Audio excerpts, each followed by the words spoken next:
protokol COVID-19 dengan menjaga jarak, pakai masker, dan selalu cuci tangan.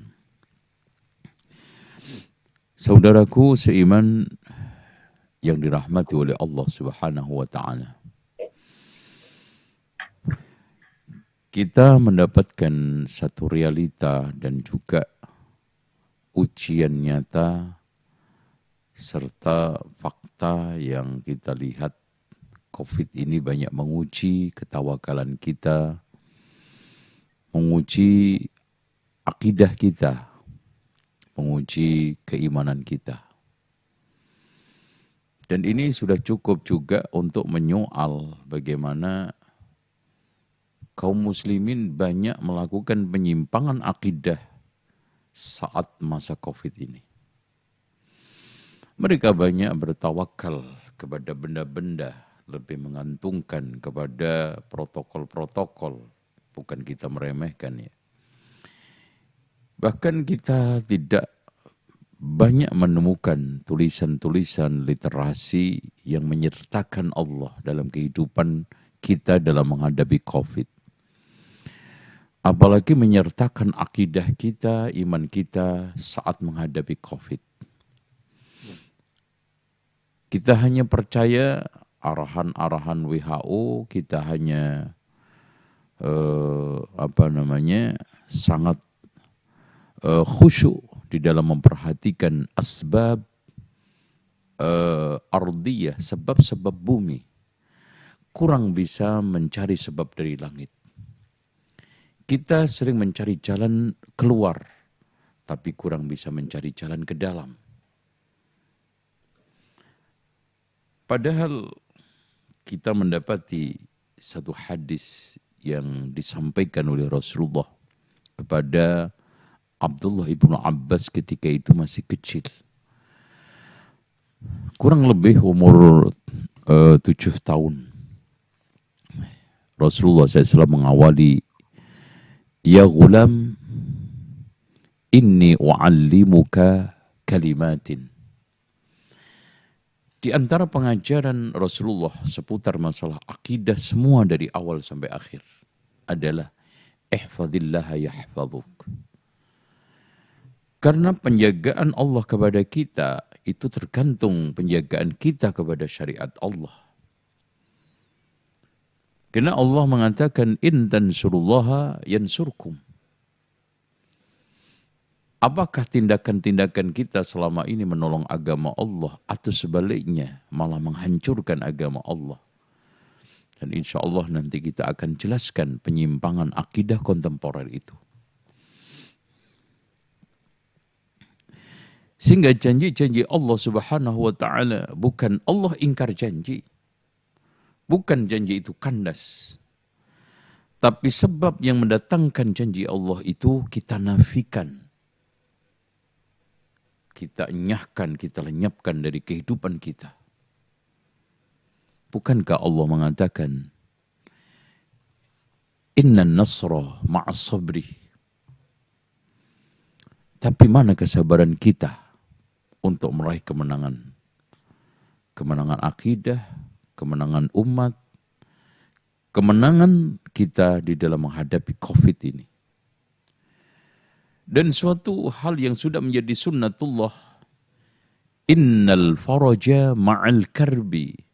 Jalan keluar itu kita dapat setelah berbagai macam kesulitan kita hadapi. Inna ma'al usri yusra. Sesungguhnya setiap kemudahan itu ada kesulitan. Tapi tolong dicamkan. Lan yaghliba al-usru yusra ini. Gak mungkin sekarang ini ya ada satu kesulitan mengalahkan dua kemudahan. Nggak mungkin. Pasti ada. Nah kenapa ikhwah sekalian, Allah kadang-kadang menguji kita dengan ujian yang sampai pada akhirnya seakan-akan kita tidak kuat dan sekitar kita tidak bisa menolong agar kita langsung menunjukkan harapan kita kepada Allah. Menunjukkan hati kita kepada Allah. Bukan kepada makhluk. Makanya para rasul, para nabi yang diuji oleh Allah, am hasibtum an tadkhulul jannah walamma ya'lamillahu alladhina min qablikum massadhumul ba'sa'u wadh-dharra'u wa zulzilu. Coba sampai Allah mengatakan wa zulzilu hatta yaqula ar-rasulu mata nasrullah. Ya. Seakan-akan di sini Rasul dan pengikutnya sudah kehilangan harapan. Sudah tidak ada sekitarnya untuk menolongnya. Kenapa Allah Subhanahu wa taala berikan ujian seperti itu? Agar secepatnya seorang hamba itu kembali kepada Allah. Agar secepatnya manusia ini menggantungkan hatinya kepada Allah. Dan agar ada poin di situ, yaitu pemurnian akidah, pembersihan keimanan, dan menyatukan tawakal hanya kepada Allah. Sehingga kita menemukan wujud tawakal 'alal hayyil ladzi la yamut. Tawakallah kepada zat yang hidup tidak pernah meninggal, tidak pernah mati. Dan kita akan menemukan secara visualis, wa may yatawakkal 'ala Allah fa huwa hasbuh. Barang siapa yang tawakal kepada Allah, Allah akan mencukupinya. Karena di sekitar kita makhluk sudah tidak bisa mencukupinya. Sudah cuek dengan kita, sudah masa bodoh dengan kita, sudah tidak ada sebab-sebab yang bisa menolak semua itu, kecuali hanya dari langit. Makanya kita kejar sebab-sebab yang datang dari langit, karena sebab-sebab yang di bumi ini sudah habis. Itulah makna daripada tawakal yang sudah kehilangan. Sudah banyak kaum muslimin kehilangan. Terutama pada zaman COVID ini. Coba kita visualkan satu ayat yang terakhir dalam surat Ali Imran. Ayat 200. Isbiru wasabiru. Coba lihat. Isbiru, sabarlah. Wasabiru itu ungkapan berlatihlah sabar dalam rangka untuk sabar. Masya Allah. Bersabar untuk sabar. Sampai pada tingkatan seperti sabarnya Nabi Ayyub alaihissalam, fasabrun jamil. Ikhwah sekalian, kalau ungkapan Al-Quran itu as-sabru jamilun, itu biasa. As-sabru, sabar, jamilun adalah indah. Tapi di sini sabar yang indah. Satu kesabaran yang sudah sampai pada tingkatan tertinggi. Sabrun jamilun. Ini di sini sifat wal mausuf. Allah tidak menghadirkan mubtada dan khabar. Kalau mubtada dan khabar itu suatu hal yang normal-normal saja. As-sabru jamilun. Sabar itu indah. Tapi kalau sekarang na'at wal man'ut, sifat wal mausuf memberikan satu ungkapan, fasabrun jamilun, kesabaran yang paling tertinggi, kesabaran puncak, yang kesabaran tidak bisa dicapai oleh sembarangan orang kecuali kekasih Allah, macam seperti Nabi Ibrahim. Bagaimana kesabaran dia di dalam menunaikan perintah Allah, kesabaran Nabi Ismail di dalam hal tegas mengatakan, ya abati fa'al ma tu'maru satajiduni insyaallahu minas sabirin. Wahai bapakku, laksanakan perintah Allah. Insya Allah engkau akan menemukan aku termasuk orang-orang yang sabar. Sabar sudah sampai puncak. Kesabaran dalam menunaikan perintah Allah sampai merelakan nyawanya melayang. Kesabaran dalam jihad. Nah sekarang kita tinggal kecil saja. Apakah sebab-sebab itu kita lakukan di masa COVID ini? Ataukah kita lebih pada cengeng, kita lebih pada frustasi, kita lebih pada kehilangan Allah, kehilangan tawakal, kehilangan keseimbangan, sehingga seakan-akan Allah itu lemah, tidak hadir bersama kita, tidak memberikan pertolongan, tidak mengetahui nasib kita, dan inilah yang membuat kita itu makin terpuruk. Karena Wa may yatawakkal 'ala Allahi fahuwa hasbuk. Ini cuplikan, ya.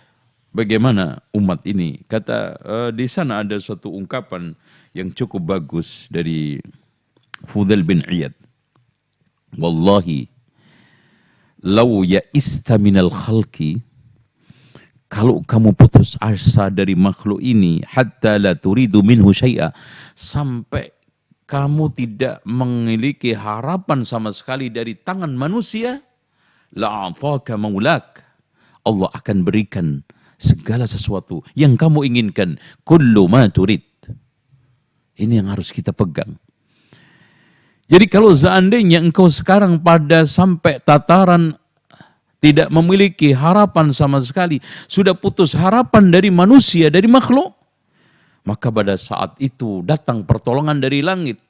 Karena ketawakalan kita, karena harapan kita, karena permohonan kita, karena doa kita, sehingga Allah akan berikan segala sesuatu yang kita harapkan. Allah berikan segala sesuatu yang kita inginkan. Allah berikan jalan keluar dari berbagai macam kesulitan yang kita alami.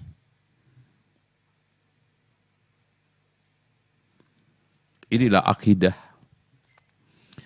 Inilah keimanan. Keimanan itu kepercayaan yang membuahkan satu ekspresi kita itu tidak putus asa, mengungkapkan satu ekspresi kita tidak butuh kepada makhluk, mengungkapkan satu ekspresi kita ini hidup, umbun-umbun kita itu hanya di tangan Allah. Ya Hayyu Ya Qayyum, birahmatika astaghisu wa aslih li sya'ni kullahu wa la takilni ila nafsi tarfata 'ain. Itulah, ya, yang kita doakan, yang kita zikirkan setiap hari, ya, bahkan, ya, nasiyati biyadik, ya Allah, ketika kita dalam keadaan putus asa, kan, sudah tidak ada harapan kecuali kita menengadahkan tangan ke atas langit, berharap kepada Allah dengan berdoa, Allahumma inni abduka wabnu abdika wabnu ammatika nasiyati biyadika adlun fiya qadauka madin fiya hukmuk. Allahumma inna nas'aluka bikulli ismin huwa laka sammaita bihi nafsak aw anzaltahu fi kitabik aw 'allamtahu ahadan min khalqik aw ista'sarta bihi fi 'ilmi al-ghaib 'indak an taj'ala al-Qur'ana rabi'a qalbi nasiyati biyadik. Ya Allah, umbun-umbunku itu ada di tanganmu, aku pasrah. Allahumma ini abduka, aku adalah hamba. Wabnu abdika, anak hambamu. Wabnu ammatika, anak hambamu perempuan. Adil putusanmu kepadaku, ya Allah. Sudah berjalan semua yang kau takdirkan. Ya Allah, aku mohon kepadamu melalui perantaraan nama-namamu yang indah, yang kau ajarkan kepada makhlukmu, yang kau turunkan di dalam kitab-kitabmu. Ya Allah, jadikanlah Al-Quran ini penerang hatiku, penghilang gundaku, dan pencerah kesedihan, dan juga berbagai macam kesulitan hidup. Wa nuru sadri, dan cahaya di dalam hatiku. Allahu Akbar. Kata Rasulullah SAW, tidaklah ada orang yang mengalami satu kesedihan yang sangat mendalam, berdoa dengan doa itu, pasti dihilangkan oleh Allah Subhanahu wa taala. Pasti dihilangkan. Enggak ada insya Allah di situ. Dalam hadis Rasulullah SAW. Dengan demikian, cuplikan awal ini betapa kita bisa mengukur, ya, penyimpangan banyak kaum muslimin, sehingga dia seakan-akan dalam hidup ini kehilangan Allah. Sehingga akhirnya kehilangan keseimbangan. Pada akhirnya adalah kehilangan kontrol. Sehingga hidupnya kacau balau. Berantakan. Lemah lunglai. Akhirnya apa? Dukun dijadikan sebagai rujukan. Benda keramat menjadi andalan. Tempat-tempat angker dikunjungin. Sehingga benar apa yang dikatakan oleh Rasulullah Shallallahu Alaihi Wasallam bahwa manusia ketika sekarang ini kehilangan berbagai macam kekuatan iman dia, maka berpindah kepada hal-hal yang lainnya selain Allah Subhanahu wa Ta'ala. Itu berdasarkan syari yang ada di dalam Al-Quran dan Sunnah. Kita ambil satu saja hadis Rasulullah. Ya. Man bata aminan fi sirbihi wa mu'afin fi badanihi wa lahu qutu yaumihi faka'annama hizad dunya bihadafiriha. Barang siapa yang sekarang ini rumah tangganya aman, hidupnya sehat, kebutuhannya terpenuhi, walau hanya sekedar makan untuk besok, seperti merangkul dunia seisinya. Lau annakum tatawakkaluna 'ala Allahi haqqa tawakkulih. Kalau seandainya kamu bertawakal kepada Allah dengan sebenar-benarnya tawakal, la razaqakum kama yarzuqut thair, kamu akan diberikan rizki oleh Allah seperti burung yaghdu himasa, dia pergi lapar, kosong itu perutnya, wa yaruhu bitana, kembali dalam keadaan kenyang. Itulah pembelajaran tawakal yang diajarkan oleh burung, yang Allah Subhanahu wa Ta'ala, Rasulnya menyuruh kita untuk menirunya. Dan kita sebagai seorang hamba tidak perlu malu belajar dari siapapun dan apapun. Qabil belajar untuk mengubur saudaranya yang dibunuh dari gagak. Kenapa kita sekarang ini tidak belajar dari kenyataan-kenyataan ini? Di antaranya Rasulullah Sallallahu Alaihi Wasallam mengajarkan kita untuk belajar lewat tawakalnya burung. Satu keadaan dia tidak pernah kecut dengan kenyataan hidup, sedih dengan sedikitnya rezeki, dan kurangnya jatah-jatah saluran-saluran rezeki. Mungkin pohon-pohon yang selama ini menjadi andalan karena di sana ada ulat-ulat sudah mulai ditebang oleh manusia. Dan tempat-tempat dia mengais rezeki sudah berubah alamnya, tetapi burung tetap mencoba untuk terbang, mencoba untuk mencari, mencoba untuk mengais rezeki. Wattaqullaha wa ajmilu fit talab. Itulah anjuran Rasulullah SAW. Bertawakallah kamu kepada Allah dan perbaiki dalam mencari rezeki. Nah, ikhwani wa akhwati fillah, ya, saya kira cukup seperti itu. Kita sekarang masuk ke dalam terma satu ayat yang perlu saya bacakan kepada Bapak Ibu sekalian. Allah mengungkapkan kemenangan kita, kebaikan yang Allah berikan kepada kita lewat wa'adallahu alladhina amanu minkum. Wa'adallahu alladhina amanu minkum, Allah menjanjikan orang-orang beriman di antara kalian. Berarti di sini janji itu makna sesuatu yang akan sulit untuk tidak terwujud. Ya, beda dengan atau beda dengan Allah Subhanahu wa taala akan memberi rezeki. Tapi di sini Allah Subhanahu wa taala mengatakan wa'ada. Wa'adallahu alladhina amanu minkum wa 'amilus salihati la yastakhlifannahum fil ardi kama istakhlafal ladina utul kitab. Allah Subhanahu wa taala menjanjikan, siapa yang diberi janji itu? Orang yang beriman dan beramal soleh. Nah, kalau kita sekarang bertanya, wal asri innal insana lafi khusrin, sementara umat Islam sekarang hampir seluruh dunia berada di dalam keterpurukan, berada di dalam kemunduran, bahkan menjadi bulan-bulanan umat lain.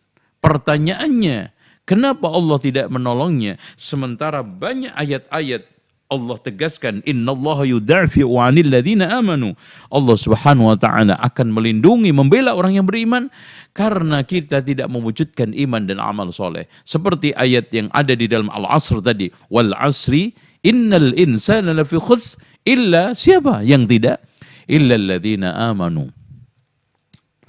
Sekarang kita lihat hampir kebanyakan kaum muslimin hidupnya, apalagi di kalangan orang-orang yang jauh dari pemahaman dan juga pelajaran akidah, ya, tercemar dengan berbagai macam TBC, tahayyul, bid'ah, khurafat, dan itu dijadikan sebagai suatu keyakinan yang sah, yang dibela mati-matian, bahkan dieksekusi lewat legitimasi berbagai macam aturan dan juga perda-perda, dan ini semakin melanggengkan kesyirikan tersebut. Bagaimana kita lihat tempat keramatan dijadikan sebagai wisata rohani, yang di sana diambil tanah kuburannya, yang di sana kita biarkan orang-orang kehilangan Tuhannya, bahkan kuburan dijadikan Tuhan, permohonan hatinya dicurahkan kepada wali-wali yang ada di kuburan. Bukankah itu hakikat daripada kesyirikan yang melebihi daripada kesyirikan pada zaman Nabi Nuh, umatnya ketika mengkultuskan beberapa orang soleh yang meninggal dunia? Bagaimana kita mendapatkan innallaha yudafi'u 'anil ladzina amanu, Allah akan membela orang-orang yang beriman sementara kehidupannya seperti itu. Dan bagaimana Allah Subhanahu wa taala memberikan satu kemapanan khilafah, wa la yumakkinanna lahum dinahum alladzi irtadha lahum, agamanya mapan. Sementara Allah Subhanahu wa taala memberikan syarat terakhir, ya'budunani wala yusyrikuna bi syai'a. Syarat ketenangan kita akan dapat, syarat kemenangan kita akan raih, ya'budunani.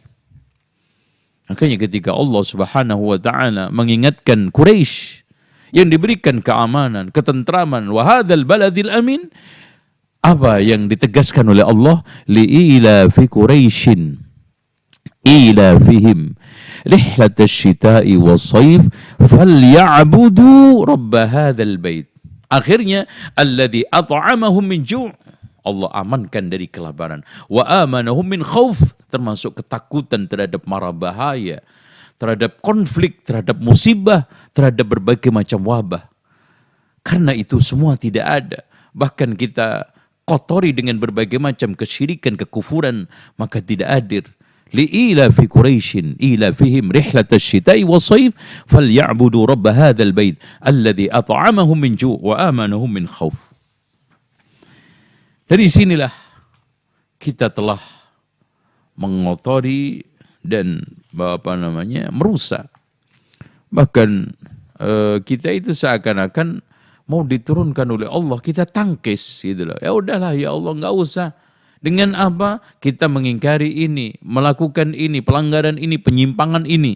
Nah, di antaranya penyimpangan akidah kontemporer yang pertama adalah ingkarus sunnatin nabawiyah. Ya, di sana telah terjadi sikap frigid terhadap sunnah, antipati terhadap sunnah, dan sudah tidak ada simpati terhadap sunnah. Ya.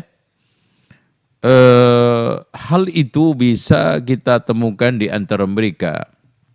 Sudah kalau disebutkan di antara mereka, udahlah cukup Al-Quran saja. Di antara mereka, udahlah nggak usah mengangkat masalah-masalah khilafiyah. Itu kalau ujung-ujungnya nanti akhirnya tidak mengamalkan sunnah, ujung-ujungnya adalah meremehkan sunnah, dan ujung-ujungnya adalah mendistorsi sunnah, maka itu bagian daripada pengingkaran dia terhadap sunnah Rasulullah SAW. Kita lihat banyak perintah Allah agar kita mengikuti Rasulullah. Ya, di antaranya ya ayyuhalladzina amanu atiullaha wa atiur rasul.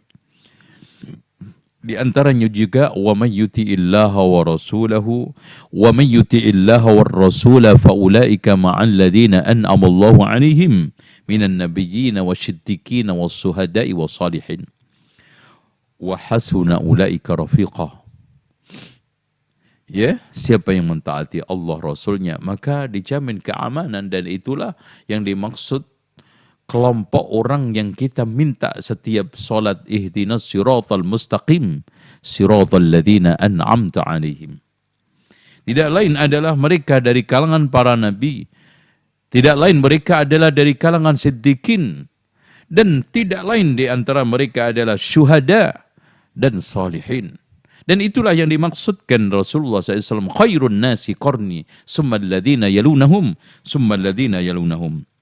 Dan bahkan Allah Subhanahu wa taala mengatakan, "Wa may yushaqiqir rasula min ba'di ma tabayyana lahul huda wa yattabi' ghayra sabilil mu'minin nuwallihi ma tawalla wa nuslihi jahannama wa sa'at masira." Barang siapa yang sekarang ini menyelisih Rasul setelah datang kebenaran dan mengikuti jalan selain ijma' kaum muslimin, mukminin, dan terdepan adalah kaum ini sahabat, khairun nas. Yang dikatakan oleh Abdullah ibnu Mas'ud, ma ra'ahul muslimuna hasanan fahuwa indallahi hasanun wa ma ra'ahul muslimuna qabihan fahuwa indallahi qabihun. Yang dimaksudkan muslimun adalah salafun salih, khairun nas. Yang terdepan adalah khulafur rasyidin dan sahabat pada umumnya, kemudian tabi'in. Seperti yang ditegaskan oleh para ulama ahli sunnati wal jamaah. Bahkan Allah menggunakan satu ungkapan, fala wa rabbika la yu'minun. Demi Tuhanmu Muhammad, mereka itu sejatinya tidak akan beriman. Dari sini Allah menafikan keimanan siapa? Yaitu hatta yuhakkimuka fima syajara bainahum, sampai syaratnya itu iman wujud, mereka menjadikan kamu sebagai rujukan hukum. Di dalam hal yang mereka persengketakan, perselisihkan, tidak kita kembali kepada barat, karena nur cahaya Allah la syarqiyata wala gharbiyah. Tidak kita kembalikan kepada undang-undang adat buatan manusia atau kesepakatan manusia yang penuh dengan noda-noda hawa nafsu, akan tetapi kepada Allah dan Rasulnya. Dan Allah Subhanahu wa taala menegaskan dalam surat Al-Ahzab ayat 36, "Wa ma kana lil mu'minin wala mu'minatin idza qadallahu wa rasuluhu amran ay yakuna lahumul khiyaratu min amrihim." Ketika Allah memutuskan putusan, maka bagi orang mukmin laki-laki dan perempuan tidak ada milah-milih. Bahkan Rasulullah SAW Allah memberikan syarat, "Qul in kuntum tuhibbunallaha fattabi'uni." Ittiba' Rasul adalah realisasi paling terdepan, paling sakral, paling utama dalam tanda kita cinta kepada Allah. Ikuti aku. Makanya cinta itu suatu ungkapan batin. Kemudian kita bentukkan dalam perilaku puncak ketaatan kita kepada Allah dan Rasulnya. Maka kalau kita artikan cinta kita kepada Allah, puncaknya adalah kita mencintai Allah dan Rasulnya. Makanya tuh lihat bagaimana sekarang ini orang yang telah dikatakan oleh Allah Subhanahu wa taala, puncak keimanan dia menemukan halawatul iman ayyakuna Allah wa Rasul ahabba ilaihi mimma siwahuma. Itu kan gitu. Jadi disinilah tidak ada yang lain di dalam hati, di dalam tindakan, di dalam apapun gerak-gerik kita kecuali yang mendorong, mengatur, ya, mengarahkan, membimbing kita Rasulullah Shallallahu Alaihi Wasallam. Inilah sehingga Rasulullah SAW memberikan tanda masuk surga setelah puncak cinta ditandai dengan ketaatan apa? Kullu ummati yadkhulunal jannata illa man aba. Setiap umatku akan masuk surga kecuali yang tidak mau. Siapa yang tidak mau? Man ata'ani falahul jannah. Ya, wa man asani faqad aba. Ya, siapa yang mentaatiku dia masuk surga, siapa yang tidak maka dia telah tidak mau surga. Dan Rasulullah SAW juga menegaskan man ata'ani di dalam hadis Rasulullah sallallahu alaihi wasallam, ala inni utitul Quran wa mislahu ma'ahu. Baik. Sekarang penyimpangan paling fenomenal sekarang adalah meninggalkan hukum Allah. Ikhwat sekalian, saudaraku seiman, kita yakin seyakin-yakinnya ketika Allah mengatakan al-yawma akmaltu lakum dinakum wa atmamtu alaikum ni'mati wa raditu lakumul islam madina. Kesempurnaan Islam itu kan yakin tidak hanya di masjid. Kesempurnaan Islam itu tidak hanya di rumah. Bahkan kesempurnaan Islam yang menyuruh kita untuk udkhulu fis silmi kafah adalah di dalam percaturan politik kita, di dalam berekonomi kita, bersosial kita, berbudaya kita, dalam seluruh kehidupan kita. Yang ini tidak diinginkan oleh kaum sekuler. Ya. Karena nggak mungkin, ini sudah kesepakatan yang tidak bisa ditolak oleh siapapun. Tidak akan mungkin orang berpikir, orang bertindak tanpa diilhami oleh keyakinan yang dia miliki.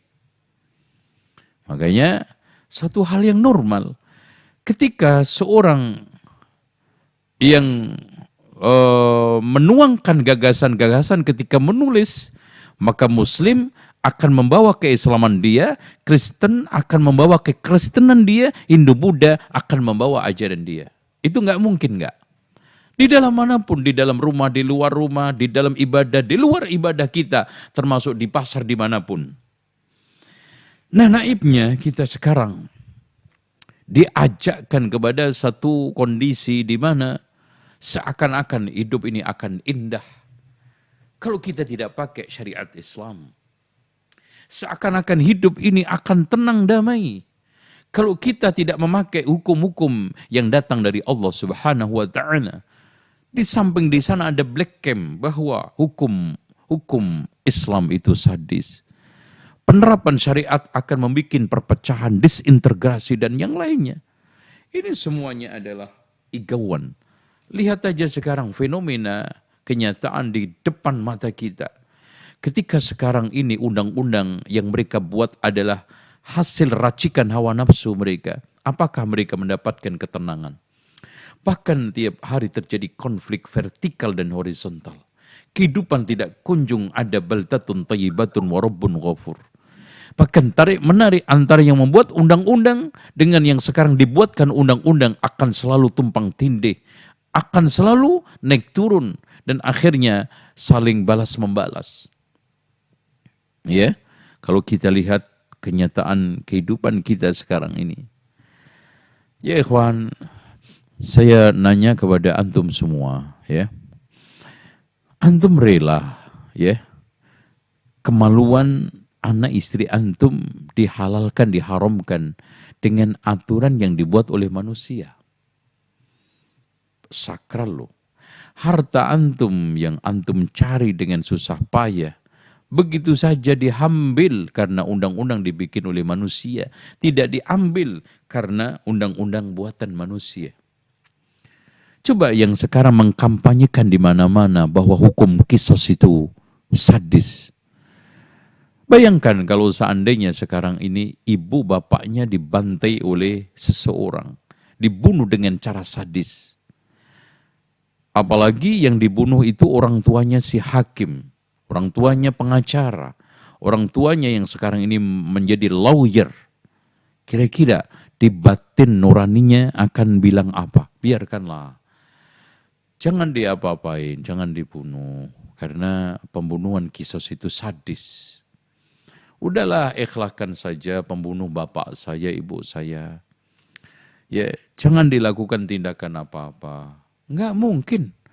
Mereka hanya gagah di dalam literasi ketika menulis di koran. Ketika sekarang ini berorasi di podium, di seminar. Dan ketika dia membuat resonansi-resonansi di dalam majalah-majalah. Tidak akan indah suaranya, selantang di koran di majalah.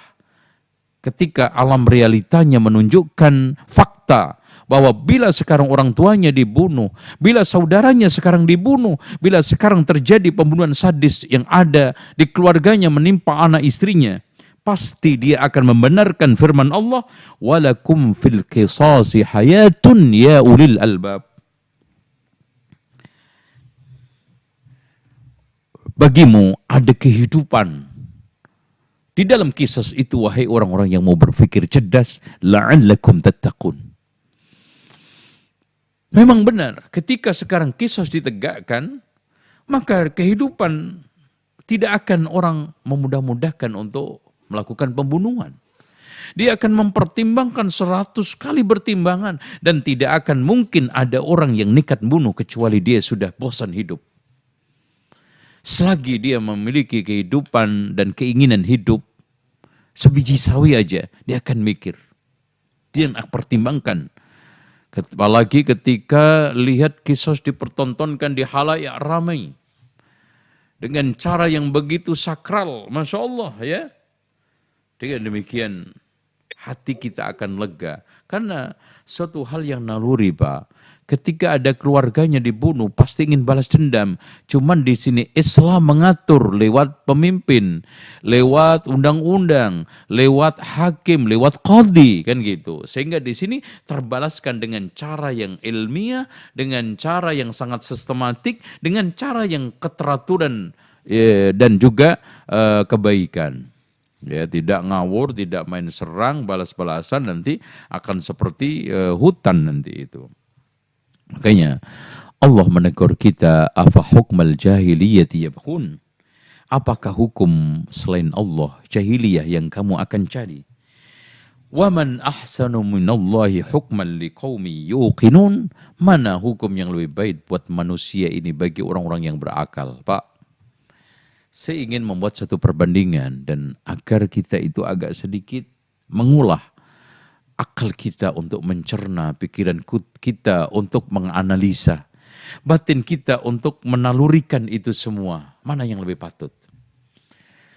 Sekarang anak tanya sama antum semua, ketika ada mobil yang ingin dirawat, yang paling berhak untuk dipakai pedoman perawatan mobil buku mana?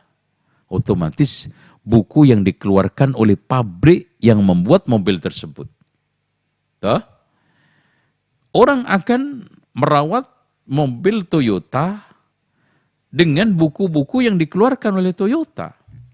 Orang akan merawat mobil Mercy dengan buku-buku yang dikeluarkan oleh PT Mercy. Begitu juga harusnya manusia ini adalah buatan Allah, ciptaan Allah, dan Allah sudah mengeluarkan bukunya lewat Al-Quran dan Sunnah Rasulullah SAW dengan begitu lengkap, dan sampai saking lengkapnya Allah mengatakan al-yawma akmaltu lakum, otomatis tidak ada satu hukum yang paling terbaik untuk merawat kehidupan manusia, untuk mengatur kehidupan manusia kecuali Islam, kecuali syariat Islam. Bahkan bukan hanya keadilan Islam menjangkau internal umat Islam, bahkan menjangkau eksternal umat yang lainnya. Bagaimana umat lain di Madinah terlindungi oleh hukum Islam, oleh kedamaian Islam, oleh keadilan Islam. Di negara Abbasiyah, di Daulah Umayyah, semua orang-orang non-muslim terlindungi dengan baik. Bukankah di dalam Islam itu ada istilah mu'ahad, ada istilah zimmi, ada istilah harbi. Itu menunjukkan bahwa di sana ada pilah-pilih dan ada kedamaian yang didapatin orang-orang zimmi dan mu'ahad. Bagaimana tidak? Rasulullah SAW mengatakan di dalam hadisnya, man yaqtul mu'ahadan lam yaruh raihatal jannah. Barang siapa yang membunuh mu'ahad tidak akan menemukan baunya surga. Dengan demikian, ikhwan yang dirahmati oleh Allah, patutlah kalau memang Allah memberikan peringatan keras agar kita tidak keluar dari aturan Allah dengan ungkapan surat Al-Maidah ayat 44. Wa man lam yahkum bima anzalallahu faulaika humul kafirun. Kekafiran, kekufuran kita akibat kita meremehkan hukum Allah, mengganti hukum Allah. Wa man lam yahkum bima anzalallahu faulaika humul zalimun. Jadi kekafiran, kezaliman, dan bahkan ayat yang berikutnya wa man lam yahkum bima anzalallahu faulaika humul fasiqun, lengkap. Bahkan orang di dalam berhukum selain hukum Allah itu bisa kafir, bisa zalim, statusnya bisa fasik. Tergantung sekarang ini landasannya. Kemudian setelah itu niat berangkatnya, kemudian sasarannya, kemudian sekarang ini efek-efek hukum tersebut. Kalau berpengaruh kolosal, kalau ingin mengganti hukum-hukum Allah, kalau dia meyakini bahwa hukum manusia lebih baik daripada hukum Allah, bahkan sama hukum buatan kita dengan hukum Allah, maka dia telah kafirun. Saya menyampaikan ini karena fenomena sudah nampak. Di mana sayadrusul Islamu kama yadrusu wasyu thawb. Islam ini punah seperti punahnya badik dari kain. La tunqadul al-Islamu urwatan. Islam akan terlepas seutas demi seutas. Kullaman taqadat urwatun tashabbathan nasu billati taliya, ketika lepas satu orang pegang berikutnya. Wa awwaluha naqdan al-hukmu, yang pertama kali hilang adalah hukum dan sistem pemerintahan Islam. Wa akhiruha as-salah, dan yang paling akhir adalah salat. Selanjutnya ya ikhwan rahimakumullahu ta'ala, penyimpangan yang berikutnya yang fenomenal adalah munculnya pelecehan, penghinaan terhadap Islam. Coba bayangkan, orang baik katanya dituduh teroris. Ya. Coba, teroris itu adalah anak-anak yang good looking. Kemudian suka menghafal Al-Quran dan pintar bahasa Arab. Subhanallah. Ini jelas pelecehan dan tidak ada unsur sedikit pun dia ingin minta maaf, merasa bersalah. Bahkan mimiknya, mukanya tidak ada satu ungkapan bahwa itu adalah perkara berat. Bahkan seperti lalat lewat. Ya. Bagaimana kita tidak bisa mengatakan bahwa sekali-kali juga seimbang gitu loh ya. Orang yang pintar bahasa Inggris itu teroris. Orang yang pintar bahasa Mandarin itu teroris, ya. PKI itu teroris, gitu loh, ya. Kenapa sekarang good looking, yang hafal Al-Quran dan Sunnah teroris, ya? Yang sekarang ini mereka yang belajar di pesantren teroris, yang nusuk ustadz orang gendeng. Nah ini kan dibalik-balik, ya. Jadi suatu kenyataan fenomena di mana orang ini sekarang dengan mudah menghina agama Allah. Dengan mudah dia itu melecehkan dinul Islam. Simbol-simbol Islam. Padahal, gini Pak, ada satu kaidah yang kecil aja. Tidak ada sisa kecintaan kepada orang kalau orang itu meremehkan, ya enggak? Gini aja deh Pak, mungkin enggak ada orang yang menghina-hina orang itu, orang lain, ada sisa-sisa kecintaan kepada orang itu. Ini logika dulu kita bangun. Enggak mungkin. Makanya sang penyair mengatakan, ta'sil ilaha wa anta tasum hubbahu.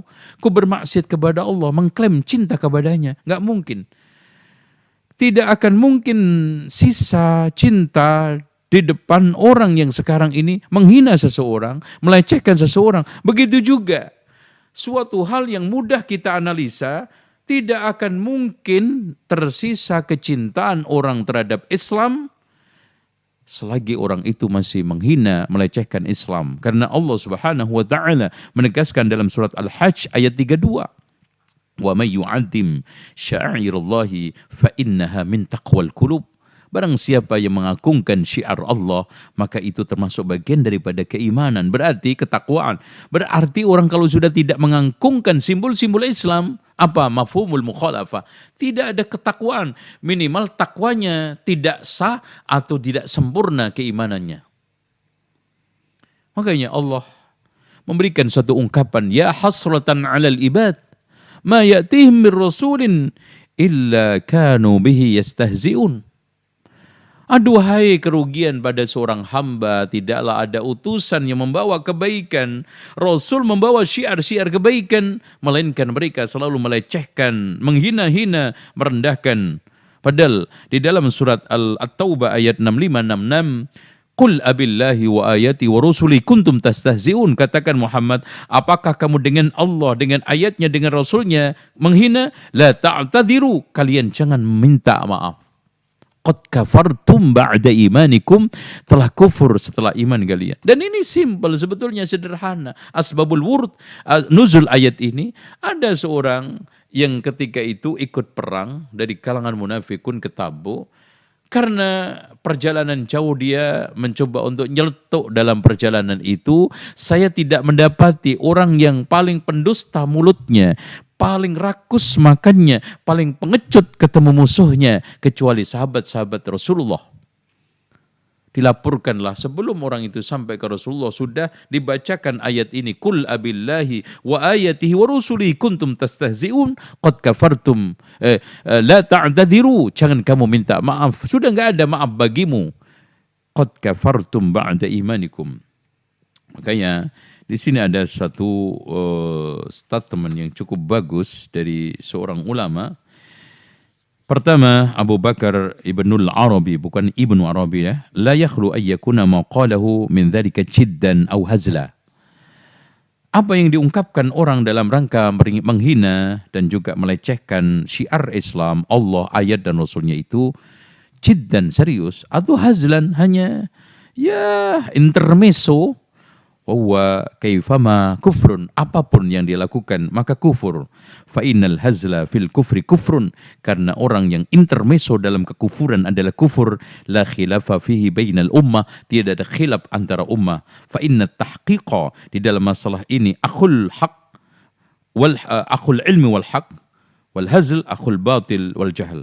Intinya kebenaran adalah saudara ilmu dan kebenaran, dan keraguan kurau adalah saudara kebatilan dan kebodohan. Intinya orang yang intermezzo itu dekat dengan kebatilan dan kebodohan. Orang yang serius itu dengan ilmu dan kebenaran. Dalam ayat, di dalam pernyataan lain Ibnu Qudamah mengatakan man sabballaha ta'ala kafar.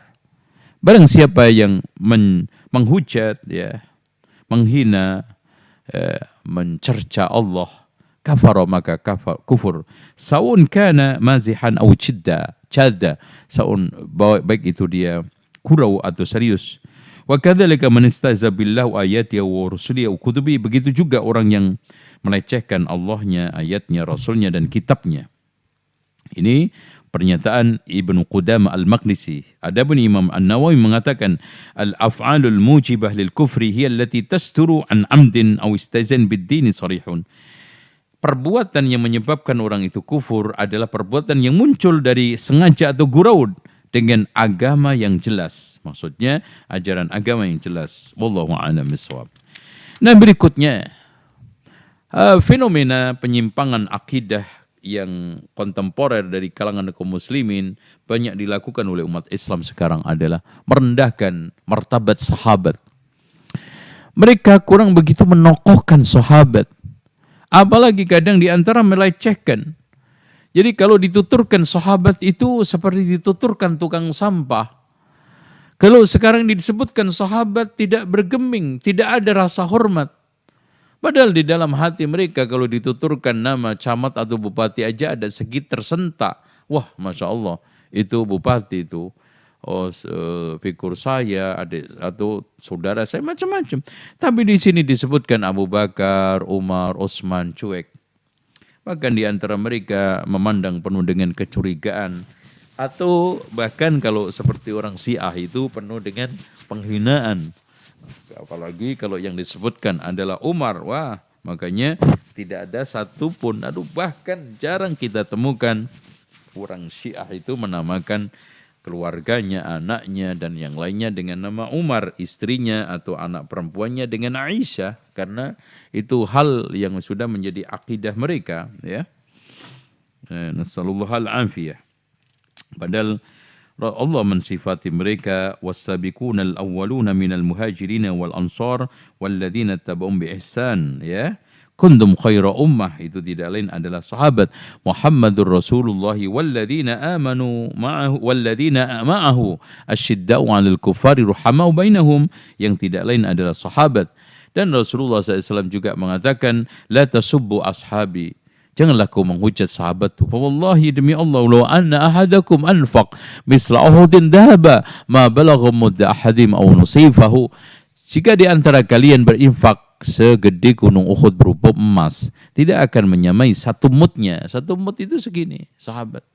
Jadi seandainya ada seorang sahabat yang menginfakkan gandum satu mud, itu lebih besar nilainya, harganya, ketinggiannya di hadapan Allah, ketimbang di antara kita yang beramal segede gunung Uhud berupa emas. Karena di sana, di dibarengi dengan kelemahan iman dan takwa, ria menjadi bagian kita, sum'ah menjadi tren kita, bahkan upload update status menjadi hiasan amal-amal kita sekarang. Nasallallahu alaihi. Dan Abu Zur'ah mengatakan, "Idza ra'aita ar-rajul yantaqisu ahad min ashabi Rasulullah fa'lam annahu zindiq." Jika kamu mengetahui ada seorang yang mencela sahabat, maka ketahuilah dia zindik. Abu Ja'far At-Tahawi mengatakan, "Wa nahnu nuhibbu ashab Rasulillah." Kami mencintai sahabat Rasulullah SAW. Wala nafrid fi hubbi ahadin minhum. Kita tidak berlebihan. Wala natabarra min ahadin minhum. Kita juga tidak berlepas diri. Wa nubghidu man yubghiduhum. Kita benci orang yang membencinya. Wa bighairil haqqi yudhkiruhum. Kita juga membenci orang yang menyebutkan tidak benar tentang sahabat yang dia sampaikan. Wala nadhkurum illa bi khair. Kita tidak menyebutkan kecuali kebaikan. Wa hubbuhum dinun wa imanun wa ihsanun. Mencintai mereka itu bagian daripada agama, keimanan, kebaikan. Wa bughduhum kufrun wa nifakun. Membenci mereka itu bagian daripada kekufuran dan kenifakan. Makanya tidak ada yang mencintai sahabat kecuali mukmin, tidak ada yang membenci sahabat kecuali munafik. Tentang masalah pertikaian di antara mereka, kita closing aja. Kata Rasulullah, "Idza dzukira ashabi famsiku." Jika dituturkan tentang sahabat, tahan. Karena apa? Karena dia sudah jelas masuk surga, sudah berada di tempat yang paling aman, zona nyaman, yaitu surga yang dijamin an'amta alaihim. Di antaranya yang paling terdepan adalah al-ashratul mubasysyaruna bil jannah. Kalau memang begitu, untuk apa kita bicarakan? Untuk apa kita persoalkan? Untuk apa sekarang kita diskusikan? Apalagi kita cibirkan orang-orang yang sudah dijamin masuk surga. Kemudian yang berikutnya, penyimpangan kontemporer adalah tentang nama dan sifat Allah, terutama di dalam masalah-masalah kaitannya dengan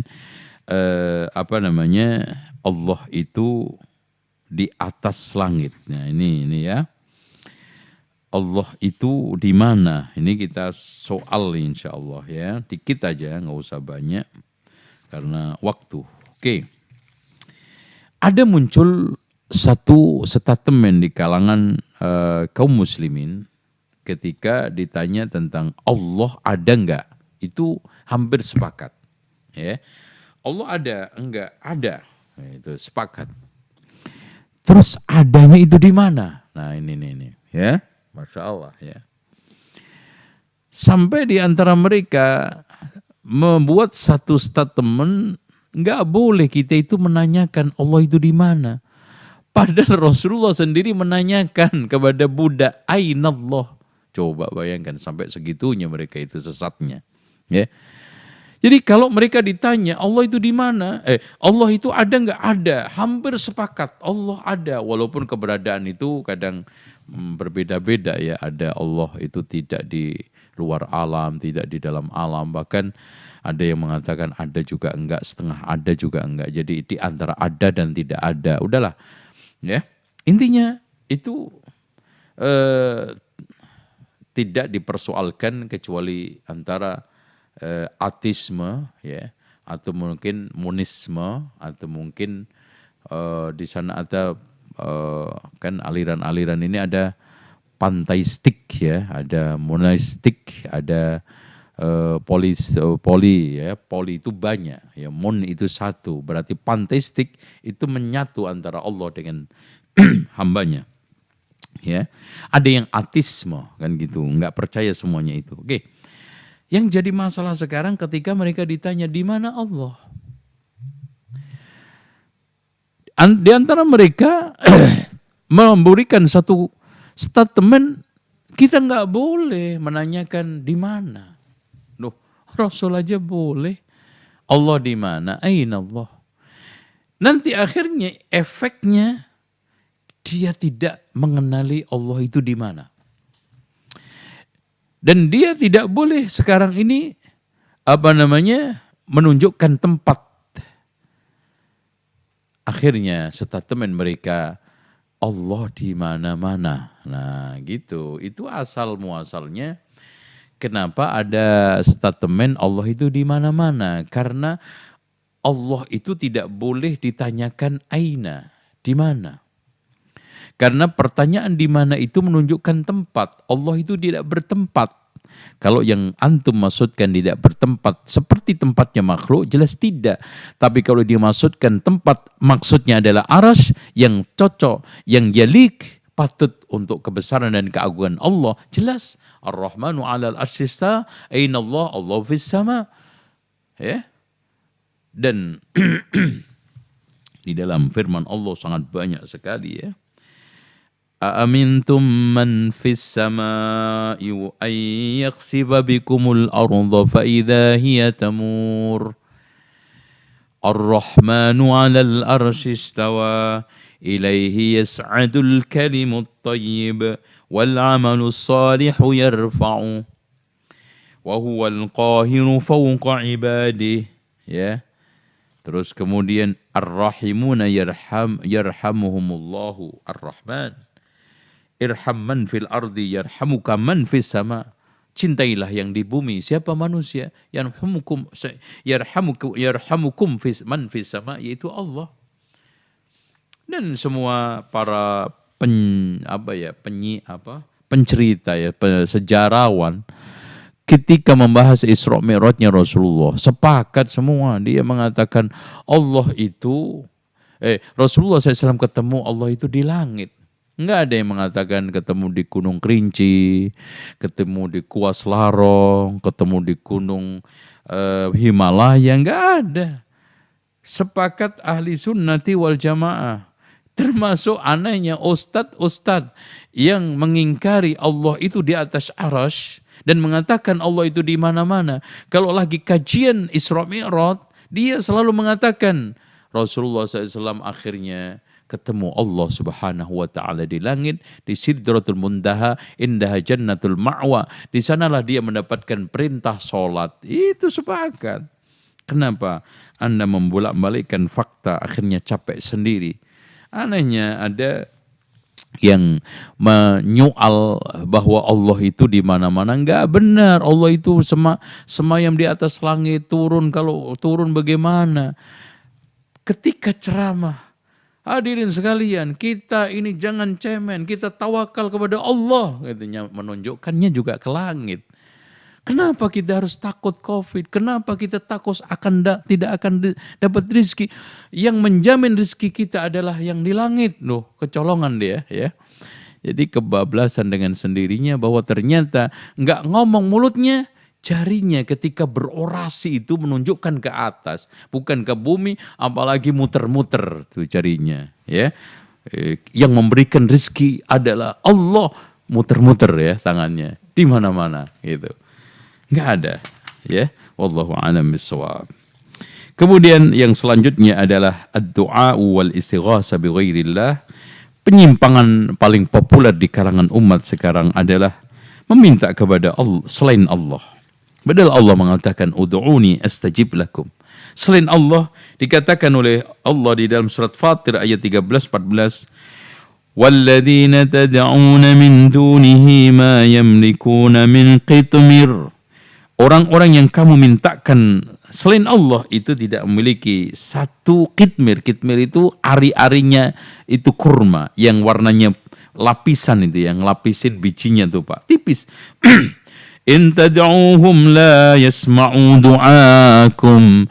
Kalau mereka teriak, kalau yang ada di kuburan itu diteriakin, tidak dengar apa-apa. Walau sami'u, andai kata dia itu mendengar, mastajabu lakum, enggak bisa mengabulkan. Wa yaumal qiyamati yakfuruna bisyirkikum. Nanti di hari kiamat mereka berlepas diri dari kesyirikan kalian. Wala yunabbi'uka mislu khabir. Enggak ada yang bercerita seperti sepengalaman, yang tahu, yang benar-benar yang mengerti sejatinya perkara itu, yaitu kecuali Allah dan Rasulnya. Dan intinya ini kita tidak perpanjang. Kemudian saya akhiri dengan termasuk penyimpangan adalah nadar dan sumpah selain Allah. Kita sering mendengar orang itu bersumpah demi Allah, demi Rasul, demi langit, demi bumi. Demi Allah bagus, demi Rasul siapa yang ngajarin? Kemudian ada orang yang meyakini selain Allah itu mengetahui perkara gaib. Padahal Rasulullah SAW aja Allah katakan, Qul la ya'lamu man fis samawati wal ardil ghaiba illallah. Katakan Muhammad, gak ada yang ngerti sesuatu yang gaib di langit bumi kecuali Allah. Alimul ghaibi fala yudhiru ala ghaibi ahada illa man irtada min rasulin fa innahu yasluku min baini yadihi wa min khalfi rasada. Jadi yang mengetahui gaib itu Allah. Kalau seandainya ada yang diperlihatkan itu atas izin Allah dari kalangan para rasulnya, para nabinya. Dan bahkan Rasulullah mengatakan, la ya'lamu man fi ghad illallah. Coba bayangkan.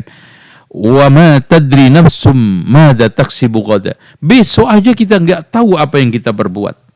Apalagi bulan depan, 3 bulan, 4 bulan, maka wala taqulanna syai'in inni fa'ilun dzalika ghadan illa ayyasha Allah. Jangan kamu mengatakan sesuatu saya mengerjakan besok kecuali insya Allah.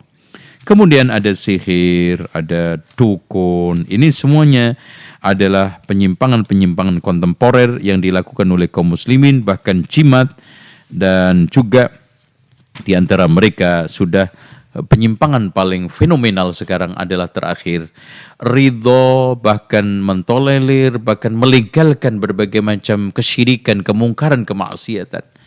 Kita sekarang ini mendapatkan kekufuran, kesyirikan sudah dilegalisir, kemaksiatan sudah distempel, dan berbagai macam kemungkaran sudah menjadi suatu tanda sah. Entah itu dari undang-undang, entah itu dari statement tokoh manusia. Ya, nas'alullah al-afiyah. Demikian kita kembalikan kepada moderator dan barangkali ada tanya jawab. Allahu a'lam bishawab.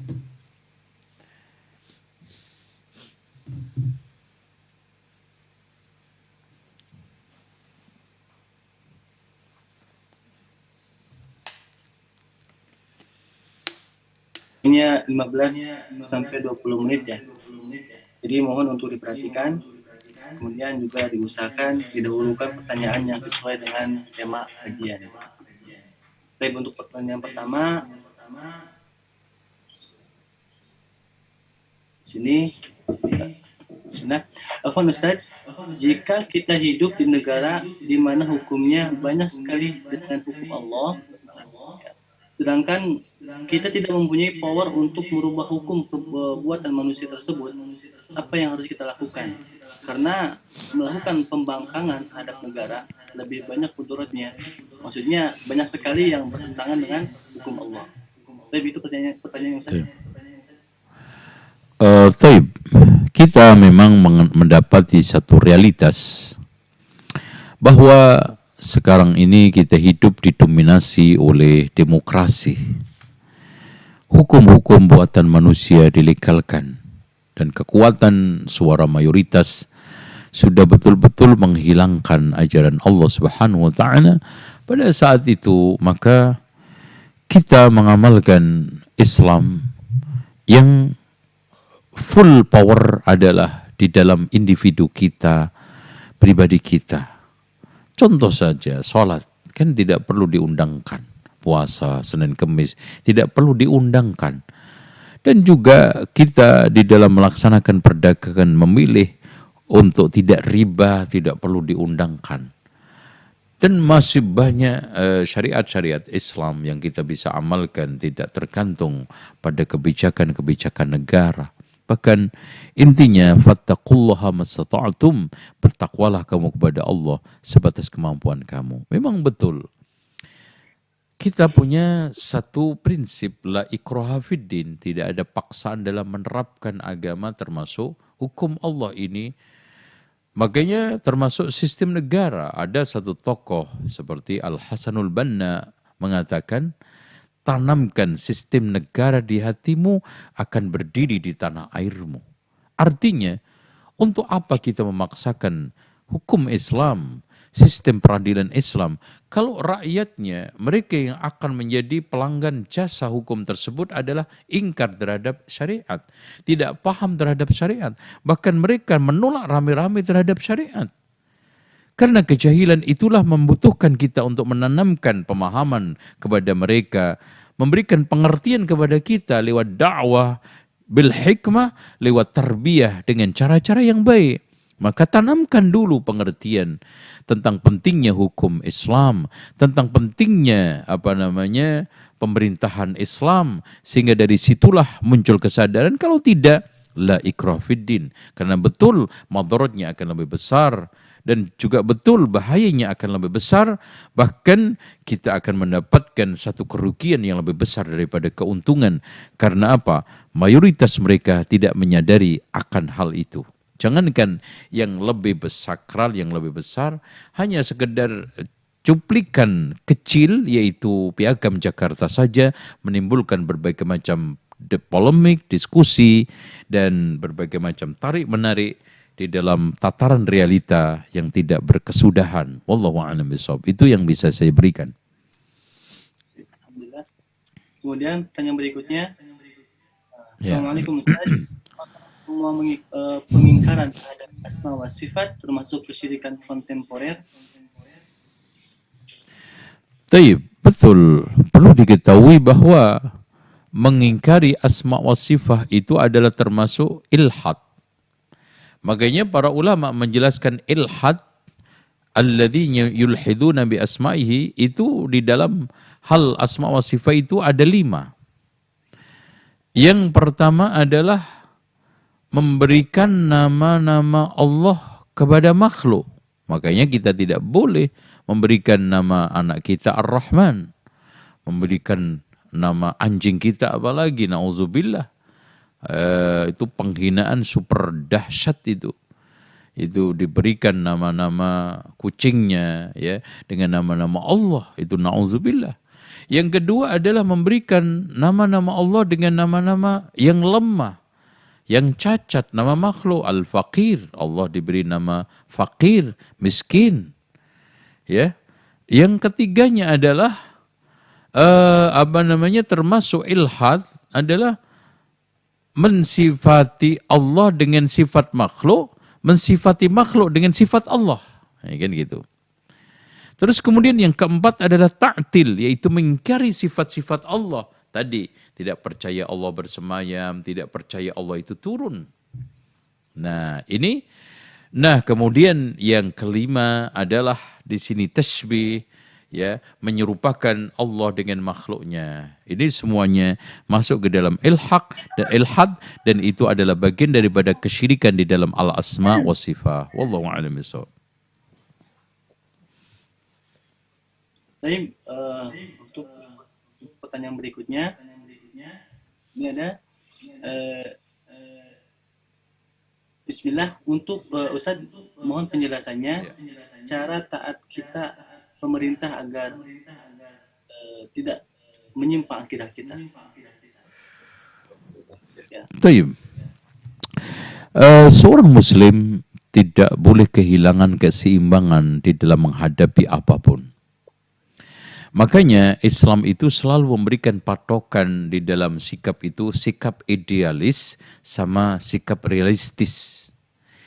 Contoh aja, idealnya orang itu muslim tidak boleh makan babi, kan gitu. Daging babi. Tapi ada satu kondisi darurat, seorang boleh makan daging babi dalam kondisi darurat.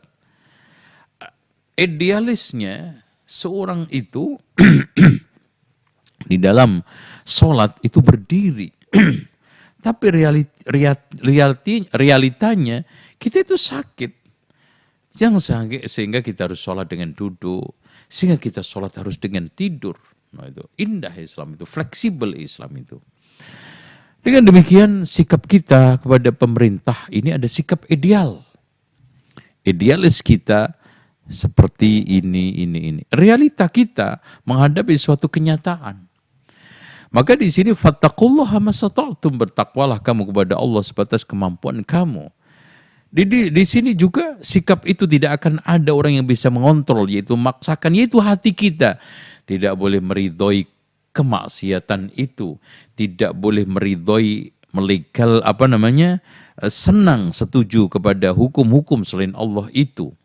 Nah, di dalam hati kita benci kepada kemungkaran, tetapi di dalam realitanya kita menyikapi itu penuh dengan hikmah. La ta'ata li makhluqin fi ma'siyatillah, di dalam hati kita.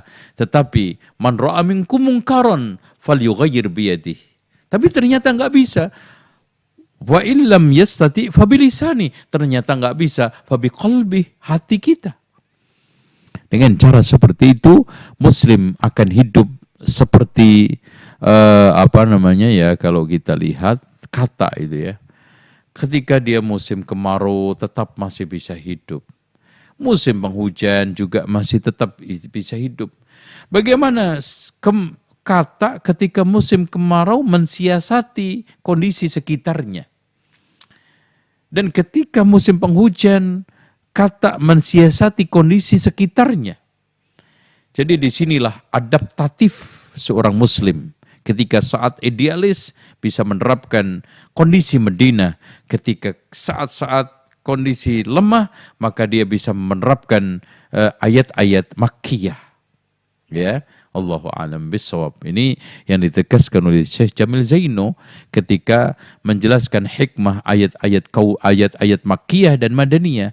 Kapan kita itu bisa terapkan ayat-ayat Makkiyah? Saat kita menghadapi satu realita kelemahan umat Islam, kelemahan kondisi Islam. Sementara ayat-ayat Madaniyah kita terapkan saat umat Islam itu kuat seperti Madinah. Itulah keindahan Islam, itulah fleksibilitas Islam, itulah rahmatan lil alaminnya Islam. Wallahu a'lam. Kemudian Assalamualaikum, Afwan Ustaz, bagaimana cara kita menanamkan akidah kepada anak usia dini tentang Allah? Karena sekarang anak saya usia 4 tahun, sudah mulai banyak pertanyaan tentang Allah. Jazakallahu khairan. Baik. Alhamdulillah, itu adalah fitrah dan kita temukan hampir seluruh anak-anak kita itu biasanya umur 2 tahun itu sudah mulai ceriwis ya, kalau orang bilang itu sudah mulai cerewet, sudah mulai banyak eksplorasi, apalagi anak itu cerdas, excellent, itu biasanya ditandai dengan banyaknya bertanya, terus kemudian pertanyaan-pertanyaan itu sudah mulai padat dengan kandungan isi dan juga runut ya. Itu biasanya anak cerdas itu sudah mulai menggunakan kosakata yang lebih excellent, menggunakan kosakata yang sudah lebih panjang, ingatannya sudah mulai banyak, daya rekamnya sudah mulai lama.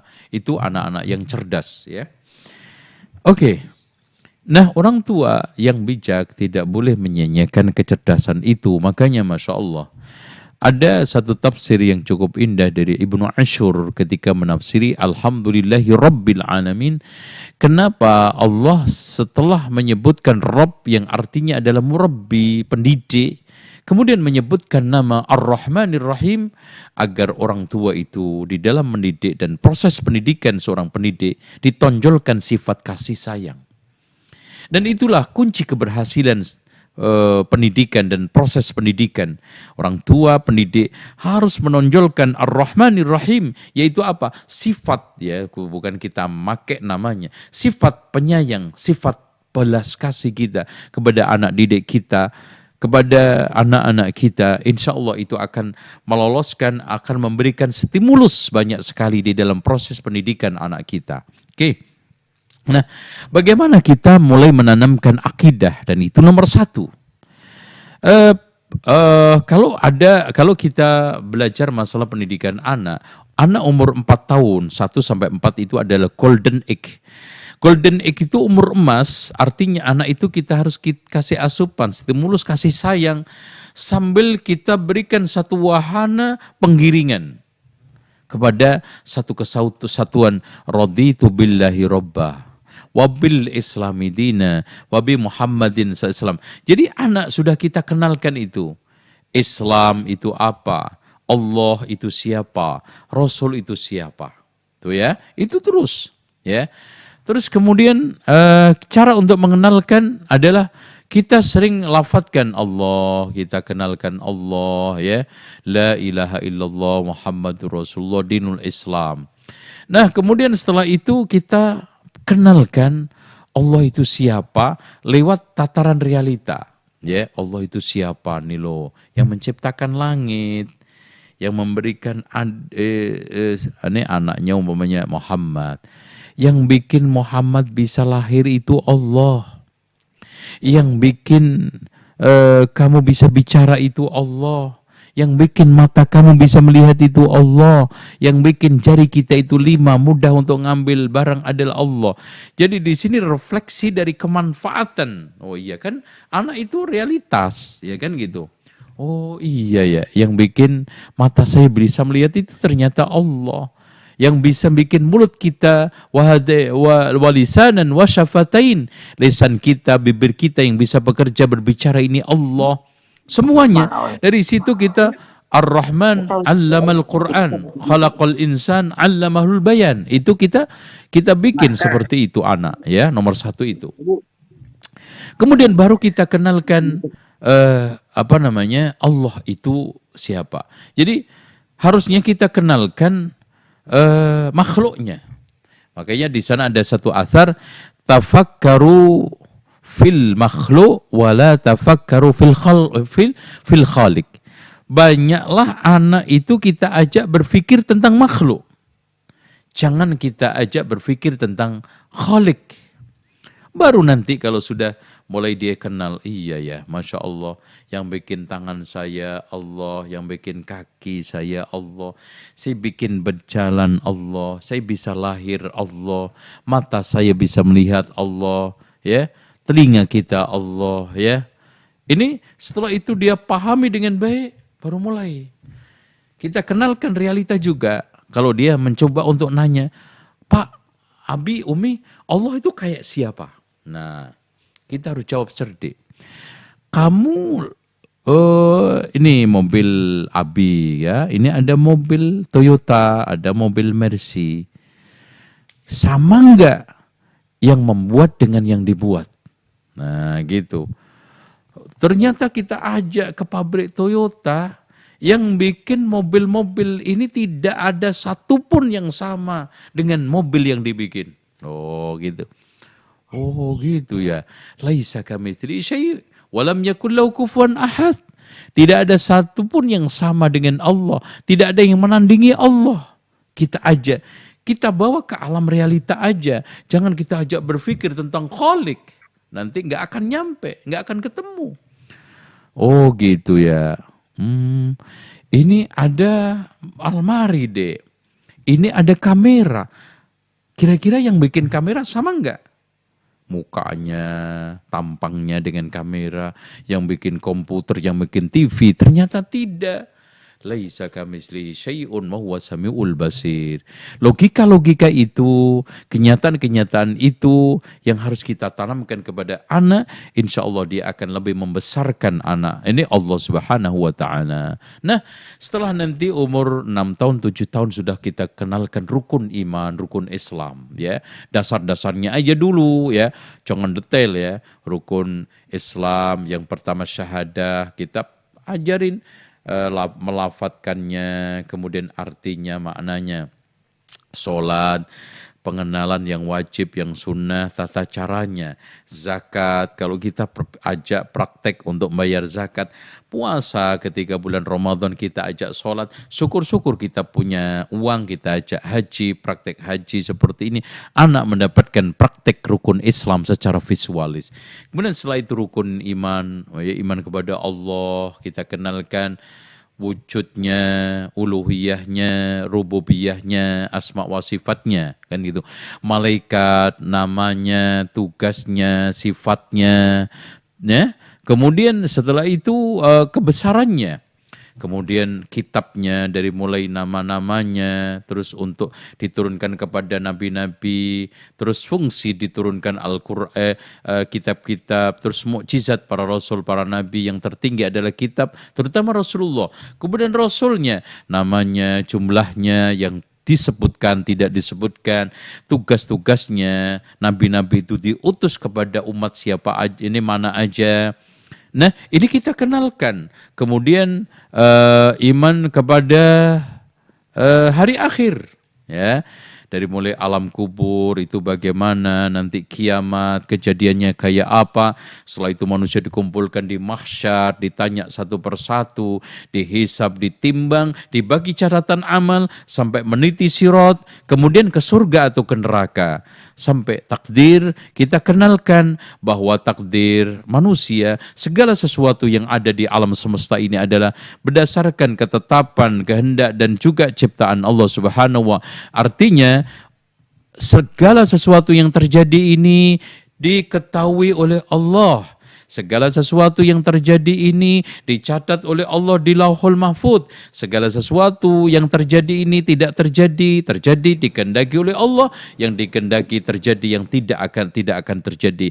Nah, yang terakhir diciptakan oleh Allah dari ilmu, catatan, kehendak dan ciptaan, itu semua datang dari Allah Subhanahu wa taala. Artinya segala sesuatu yang terjadi ini diketahui oleh Allah, dicatat di Lauhul Mahfuz, dikehendaki oleh Allah dan diciptakan oleh Allah Subhanahu wa taala. Dari situlah sekitar pengenalan kita anak sampai umur balik ya.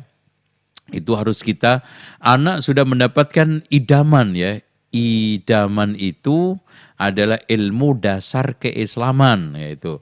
Jadi materi-materi idaman ini sudah disampaikan. Ya tuntas harus tuh ya, kalau kompetensi pedagogik itu anak sudah mendapatkan materi itu sudah umur 12 tahun. Dari umur 12, 15 ini udah selesai ya. Raditu billahi robba wa bil islami dina wa bi Muhammad sallallahu. Makanya dulu-dulu kalau kita belajar di sekolah dulu kan sebelum masuk kelas biasanya Rabbishrahli sadri wa yassirli amri, kemudian raditu billahi robba wa bil islami dina wa bi Muhammadin sallallahu. Sekarang udah nggak ada. Sekarang udah sekuler semuanya. Padahal itu bagus. Anak belum masuk kelas diterangkan hatinya, bersihkan batinnya. Rabbi syahli sadri wa yassirli amri wahlul 'uqdatam min lisani yafqahu qawli. Kemudian setelah itu dasar-dasar keislaman, ma'rifatullah, ma'rifatur rasul, ma'rifatu dinil Islam, kemudian rukun iman, rukun Islam. Wallahu a'lam bishawab. Saya kira itu cukup. Ada lagi, Pak? Satu lagi Ustaz, insyaallah. Ya. Bismillah, barakallahu fiik Ustaz. Sebagai salah satu pokok akidah Ahlus Sunnah, kita meyakini bahwa Al-Quran adalah kalamullah. Tetapi bolehkah kita mengatakan bahwa mushaf Al-Quran adalah makhluk? Jazakallahu khairan. Ini pertanyaan krusial dan bisa potensi fitnah. Seperti pada zaman Imam Bukhari, lafzi bil Qur'ani makhluk. Lafzi, pelafatan saya, kalau lafaz ini maksudnya ada malfud, matlu yang dibaca, jelas itu adalah Jahmiyah. Kalau lafzi yang dimaksudkan adalah gerakan mulut saya, suara yang saya keluarkan, kemudian mimik saya yang bergerak, makhluk, benar. Tapi karena ada potensi bergulirnya fitnah, maka Imam Ahmad menghentikan itu. Udahlah, jangan dikatakan lafzi bil makhluk karena multi tafsir. Begitu juga, ini bisa multi tafsir. Kalau yang dimaksudkan mushaf alias kertasnya, kemudian cetakan yang dari percetakan, kemudian penjilitannya yang dilakukan oleh manusia, jelas adalah makhluk. Tapi yang matlu, yang terbaca, malfud yang terlafatkan di dalam kertas tersebut adalah ayat-ayat Allah, kalamullah, bukan makhluk. Maka di sini multi tafsir, maka hendaknya itu dihentikan. Jangan sampai dilanjutkan karena bisa potensi untuk terjadi fitnah. Seperti yang terjadi pada zaman Imam Bukhari, bahkan fitnahnya sangat dahsyat sampai Imam Al-Bukhari kehilangan banyak murid dan tidak tertinggal kecuali satu, yaitu Imam Muslim saja. Wallahu a'lam bishawab. Demikian ya. Alhamdulillah. Mungkin kita cukupkan untuk sesi pertanyaannya. Karena sebentar lagi sudah masuk jadwal waktu zuhur ya, insyaallah. Baik, alhamdulillah mengucapkan jazakumullah khairan kepada Ustaz Juna atas nasihat yang disampaikan kepada kami semua. Semoga Allah membalas kebaikan Ustaz dan semoga Ustaz selalu dalam lindungan Allah Ta'ala. Dan pada jemaah ini kita cukupkan kajian ini dengan doa kifatul majlis. Subhanakallahumma wa bihamdik asyhadu an la ilaha illa anta astaghfiruka wa atubu ilaik. Assalamualaikum warahmatullahi wabarakatuh. Waalaikumsalam. Salam.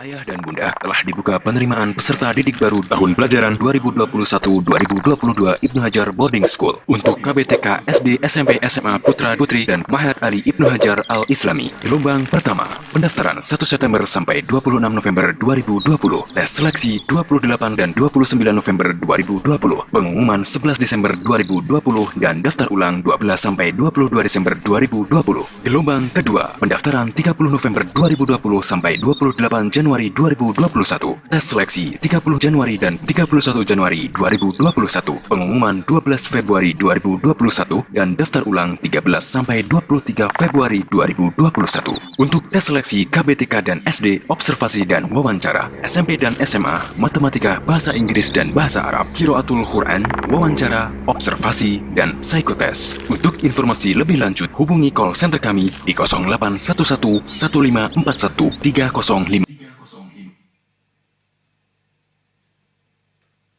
Ayah dan Bunda, telah dibuka penerimaan peserta didik baru tahun pelajaran 2021-2022 Ibnu Hajar Boarding School untuk KBTK SD, SMP, SMA, Putra, Putri, dan Mahat Ali Ibnu Hajar Al-Islami. Gelombang pertama, pendaftaran 1 September sampai 26 November 2020, tes seleksi 28 dan 29 November 2020, pengumuman 11 Desember 2020, dan daftar ulang 12 sampai 22 Desember 2020.